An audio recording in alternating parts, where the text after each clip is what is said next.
से नहीं आया था, लेकिन सुरेश शहर से चाउमीन बनाना सीखकर गांव में ठेला लगाता है। अरे ये केचुआ है क्या भैया? कैसे खाया जाता है? अरे नहीं नहीं, ये चाउमीन है। चाउमीन शहर में खाया जाता है। कितने की दे रहे हो सुरेश? 10 रुपए की प्लेट भरकर। तभी वहां शहर से पढ़ा एक लड़का आता है। जरा एक प्लेट चाउमीन तो देना। सुरेश उसे चाउमीन देता है। उसे चाउमीन खाता देख गांव वाले भी उससे चाउमीन ले लेते हैं और खाने लगते हैं। अरे वाह सुरेश भैया, कमाल की बनाए हो। 2 प्लेट मेरे बच्चों के लिए भी पैक कर दो। बस फिर क्या था, सुरेश का ठेला लगता है और चाउमीन खरीदने वालों की लाइन लग जाती है। तभी वहां से गांव का साहूकार होकर गुजरता है। और ये क्या भीड़ लगी है? लगता है झगड़ा हो गया है गांव में। चलूं मैं अभी तो मजे ले लूं। अरे कहाँ है, इतनी भीड़ लगी है यहाँ? लड़ाई हो गई है क्या? अरे साहूकार साहब, ना ना ना, कोई लड़ाई ना हुई है। ये तो सुरेश की दुकान है चाउमीन की। हम लोग चाउमीन खाने आए हैं, आप भी खाइए ना। साहूकार चाउमीन खाता है और सुरेश की तरफ देखता है, जो सारे दिन के पैसे गिन रहा होता है। अरे सुरेश, क्या लागत है इस काम की? अरे साहूकार जी, आप अब आए हैं तो ये पूरे 10,000 रुपए ले जाइए, जो पिछले साल शहर जाने से पहले आपसे लिए थे ना। लागत तो क्या कहे, जो आपने दिया था उसी में सीखा भी है और दुकान भी खोल ली। अरे पैसे इतने जल्दी क्या जरूरत थी? कैसे जरूरत नहीं थी साहूकार जी, इतना मोटा ब्याज कहाँ से भरते। साहूकार को अब सुरेश की दुकान को हड़पने की लालच आ जाती है। नाना करते ये सारे दिन में 500 रुपए कमा ही लेता है। अरे गांव में ये ऐसे ही कमाता रहा तो कहीं ब्याज का काम ना शुरू कर दे। अरे भैया, कोई ना कोई जुगाड़ तो करना पड़ेगा। अब साहूकार घर आ जाता है और अपनी बीवी को सारी बात बताता है। हाँ जी, ये तो मैंने भी सुना है कि सुरेश के हाथ की चाउमीन नहीं खाई तो कुछ नहीं खाया। अरे हाँ हाँ, सही ही कहते हैं। मैं अभी खा कर ही आ रहा हूँ। अरे भाग्यवान कितना अच्छा हो ना, अगर वो पैसा हम लोगों को मिल जाए। क्यों? हैं? हाँ, वो तो है, लेकिन कैसे? हम लोगों को तो चाउमीन बनाना आता ही नहीं है।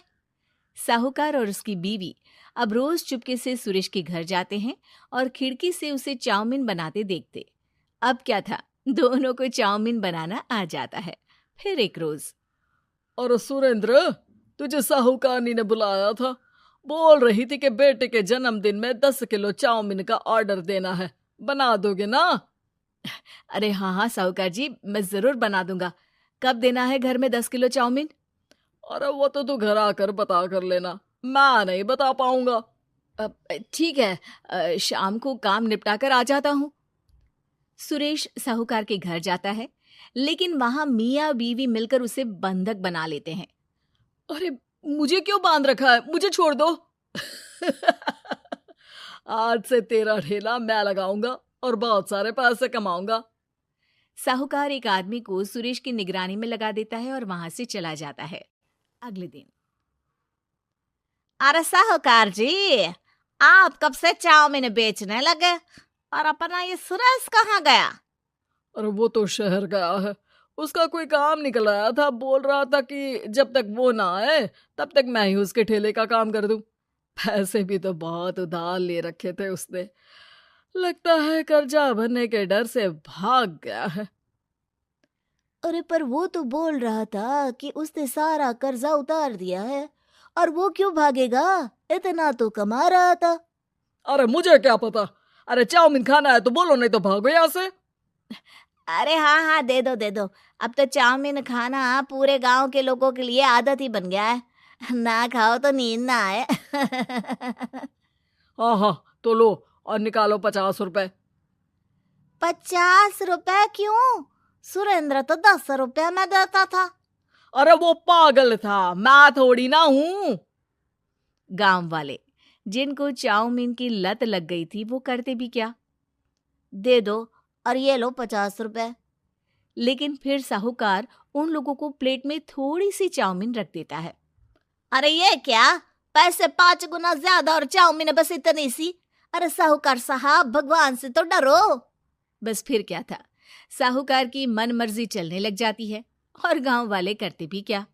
एक रोज मुझे तो लगता है कि सुरेश को साहूकार ने मार डाला होगा, क्योंकि उसका काम इतना अच्छा चल रहा था, फिर वो क्यों जाता, और वो भी साहूकार के हवाले दुकान करके। ना बाबा ना। अगले रोज भाग्यवान, देखो तो जरा, इस सुरेश भी ना कितना पागल था। जिस काम से वो ज्यादा पैसे बना सकता था, उससे इतने कम पैसे छाप रहा था। 50 रुपए प्लेट में भी गांव वाले खूब खा रहे हैं चाउमीन। हाँ जी, और जितने में वो लोगों को 10 प्लेट खिलाता था भर भर कर हम लोग उतने में 20 प्लेट बना रहे हैं। क्यों जी? वहीं सुरेश रोज भगवान से मांगता कि बस एक बार वो किसी तरह वहां से निकलने में कामयाब हो जाए, लेकिन उसकी हर कोशिश नाकामयाब होती।